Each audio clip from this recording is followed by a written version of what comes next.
How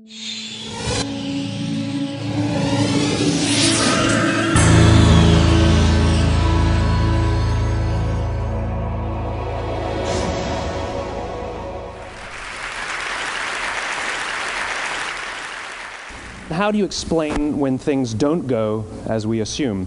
Or better, how do you explain when others are able to achieve things that seem to defy all of the assumptions? For example, why is Apple so innovative? Year after year after year after year, they're more innovative than all their competition. And yet, they're just a computer company. They're just like everyone else.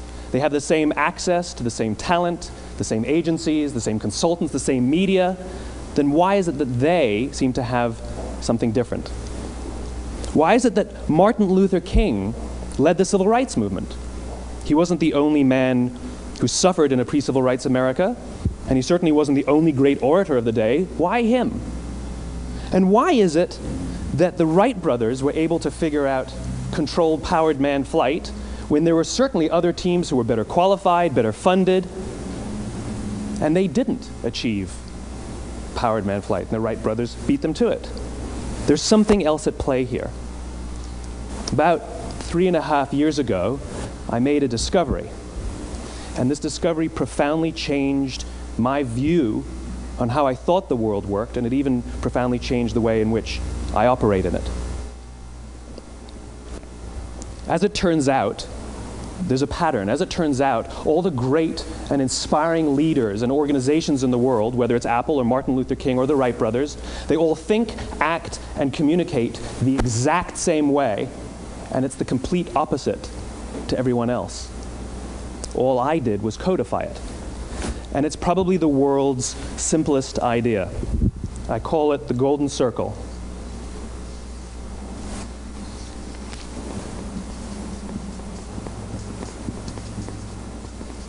Why, how, what? This little idea explains why some organizations and some leaders are able to inspire where others aren't. Let me define the terms really quickly. Every single person, every single organization on the planet knows what they do, 100%. Some know how they do it, whether you call it your differentiating value proposition or your proprietary process or your USP. But very, very few people or organizations know why they do what they do. And by why, I don't mean to make a profit.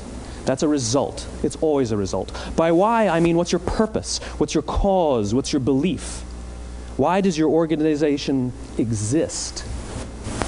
Why do you get out of bed in the morning? And why should anyone care? Well, as a result, the way we think, the way we act, the way we communicate is from the outside in. It's obvious. We go from the clearest thing to the fuzziest thing. But the inspired leaders and the inspired organizations, regardless of their size, regardless of their industry, all think, act, and communicate from the inside out. Let me give you an example. I use Apple because they're easy to understand and everybody gets it. If Apple were like everyone else, a marketing message from them might sound like this. We make great computers. They're beautifully designed, simple to use, and user-friendly. Want to buy one? Meh. And that's how most of us communicate. That's how most marketing is done, that's how most sales is done, and that's how most of us communicate interpersonally. We say what we do, we say how we're different or how we're better, and we expect some sort of behavior, a purchase, a vote, something like that. Here's our new law firm. We have the best lawyers with the biggest clients. We have, we always perform for our clients, do business with us. Here's our new car. It gets great gas mileage. It has, leather seats. Buy our car. But it's uninspiring. Here's how Apple actually communicates. Everything we do, we believe in challenging the status quo. We believe in thinking differently. The way we challenge the status quo is by making our products beautifully designed, simple to use, and user-friendly. We just happen to make great computers. Want to buy one? Totally different, right? You ready to buy a computer from me? All I did was reverse the order of the information. What it proves to us is that people don't buy what you do, people buy why you do it. People don't buy what you do, they buy why you do it. This explains why every single person in this room is perfectly comfortable buying a computer from Apple. But we're also perfectly comfortable buying an MP3 player from Apple, or a phone from Apple, or a DVR from Apple. But as I said before, Apple's just a computer company. There's nothing that distinguishes them structurally from any of their competitors. Their competitors are all equally qualified to make all of these products. In fact, they tried. A few years ago, Gateway came out with flat-screen TVs. They're eminently qualified to make flat-screen TVs. They've been making flat-screen monitors for years. Nobody bought one. And Dell came out with MP3 players and PDAs. And they make great quality products, and they can make perfectly well-designed products, and nobody bought one. In fact, talking about it now, we can't even imagine buying an MP3 player from Dell. Why would you buy an MP3 player from a computer company? But we do it every day. People don't buy what you do, they buy why you do it. The goal is not to do business with everybody who needs what you have. The goal is to do business with people who believe what you believe. Here's the best part. None of what I'm telling you is my opinion. It's all grounded in the tenets of biology, not psychology, biology. If you look at a cross-section of the human brain, looking from the top down, what you see is the human brain is actually broken into 3 major components that correlate perfectly with the golden circle. Our newest brain, our Homo sapien brain, our neocortex, corresponds with the what level. The neocortex is responsible for all of our rational and analytical thought and language. The middle 2 sections make up our limbic brains, and our limbic brains are responsible for all of our feelings, like trust and loyalty. It's also responsible for all human behavior, all decision-making, and it has no capacity for language. In other words, when we communicate from the outside in, yes, people can understand vast amounts of complicated information like features and benefits and facts and figures. It just doesn't drive behavior. When we communicate from the inside out, we're talking directly to the part of the brain that controls behavior, and then we allow people to rationalize it with the tangible things we say and do. This is where gut decisions come from. You know, sometimes you can give somebody all the facts and your figures, and they say, I know what all the facts and details say, but it just doesn't feel right. Why would we use that verb? It doesn't feel right. Because the part of the brain that controls decision-making doesn't control language. And the best we can muster up is, I don't know, it just doesn't feel right. Or sometimes you say you're leading with your heart or you're leading with your soul. Well, I hate to break it to you, those aren't other body parts controlling your behavior. It's all happening here in your limbic brain, the part of the brain that controls decision-making and not language. But if you don't know why you do what you do, and people respond to why you do what you do, then how will you ever get people to vote for you or buy something from you, or more importantly, be loyal and want to be a part of what it is that you do? Again, the goal is not just to sell people who need what you have. The goal is to sell to people who believe what you believe. The goal is not just to hire people who need a job. It's to hire people who believe what you believe.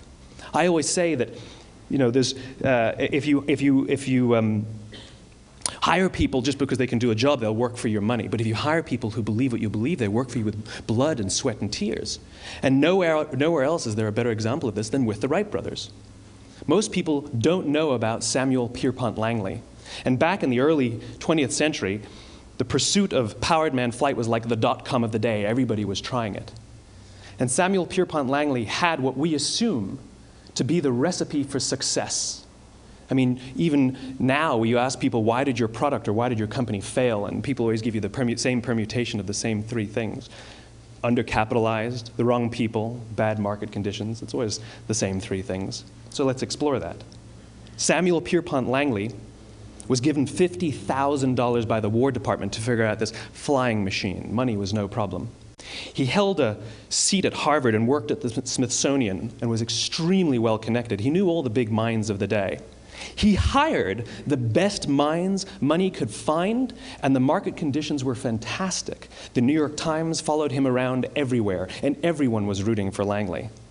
And how come we've never heard of Samuel Pierpont Langley? A few hundred miles away in Dayton, Ohio, Orville and Wilbur Wright. They had none of what we consider to be the recipe for success. They had no money. They paid for their dream with the proceeds from their bicycle shop. Not a single person on the Wright brothers' team had a college education, not even Orville or Wilbur. And the New York Times followed them around nowhere. The difference was Orville and Wilbur were driven by a cause, by a purpose, by a belief. They believed that if they could figure out this flying machine, it'll change the course of the world. Samuel Pierpont Langley was different. He wanted to be rich, and he wanted to be famous. He was in pursuit of the result. He was in pursuit of the riches. And lo and behold, look what happened. The people who believed in the Wright brothers' dream worked with them with blood and sweat and tears. The others just worked for the paycheck. And they tell stories of how every time the Wright brothers went out, they would have to take 5 sets of parts because that's how many times they would crash before they came in for supper. And eventually, on December 17th, 1903, the Wright brothers took flight.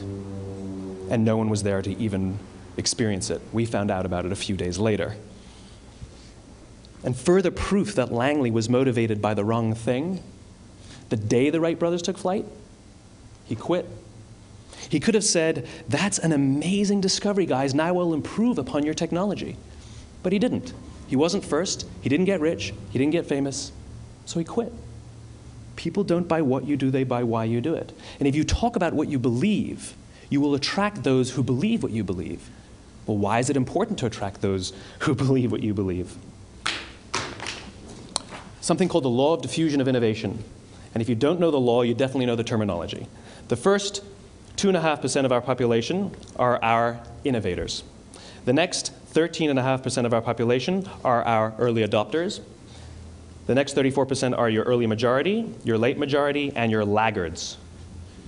The only reason these people buy touch-tone phones is because you can't buy rotary phones anymore.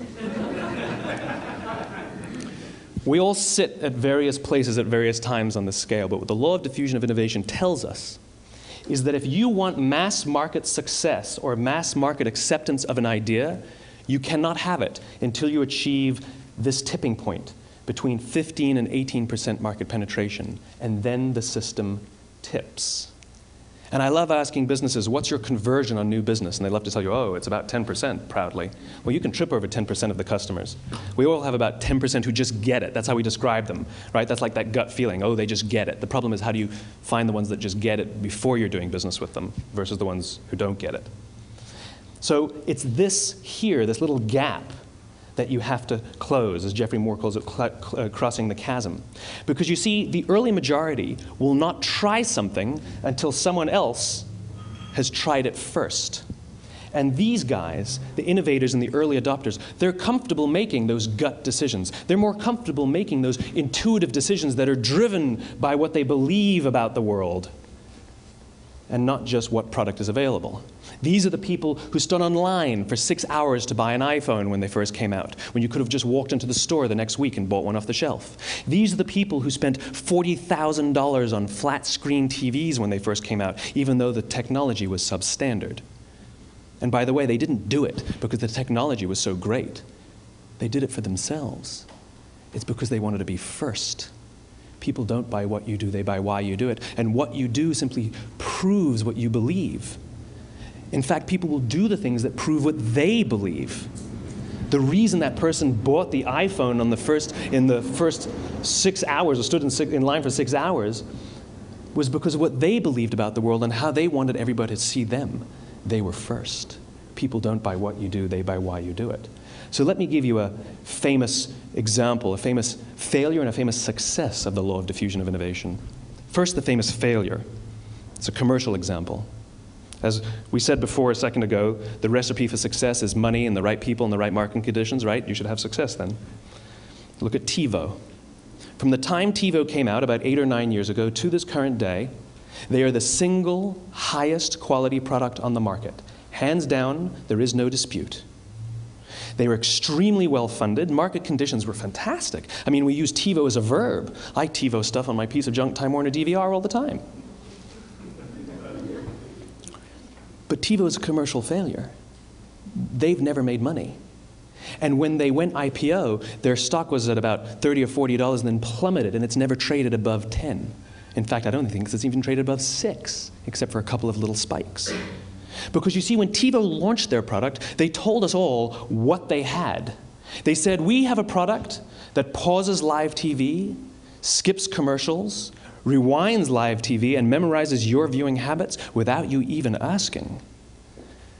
And the cynical majority said, we don't believe you, we don't need it, we don't like it, you're scaring us. What if they had said, if you're the kind of person who likes to have total control over every aspect of your life, boy, do we have a product for you. It pauses live TV, skips commercials, memorizes your viewing habits, etc., etc. People don't buy what you do, they buy why you do it, and what you do simply serves as the proof of what you believe.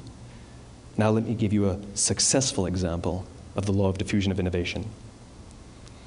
In the summer of 1963, 250,000 people showed up on the Mall in Washington to hear Dr. King speak. They sent out no invitations, and there was no website to check the date. How do you do that?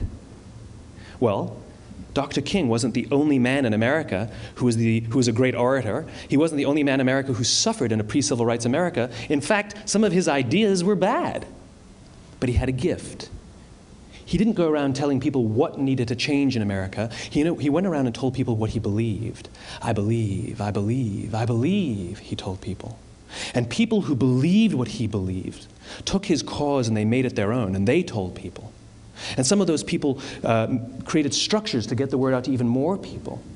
And lo and behold, 250,000 people showed up on the right day, on the right time to hear him speak. How many of them showed up for him? 0. They showed up for themselves. It's what they believed about America that got them to travel on a bus for 8 hours to stand in the sun in Washington in the middle of August. It's what they believed, and it wasn't about black versus white. 25% of the audience was white. Dr. King believed that there are 2 types of laws in this world, those that are made by a higher authority and those that are made by man. And not until all the laws that are made by man are consistent with the laws that are made by the higher authority will we live in a just world. It just so happens that the civil rights movement was the perfect thing to help him bring his cause to life. We followed him not for him, but for ourselves. And by the way, he gave the I have a dream speech, not the I have a plan speech. Listen to politicians now with their comprehensive 12-point plans. They're not inspiring anybody. Because there are leaders and there are those who lead. Leaders hold a position of power or authority, but those who lead inspire us. Whether they're individuals or organizations, we follow those who lead not because we have to, but because we want to. We follow those who lead not for them, but for ourselves.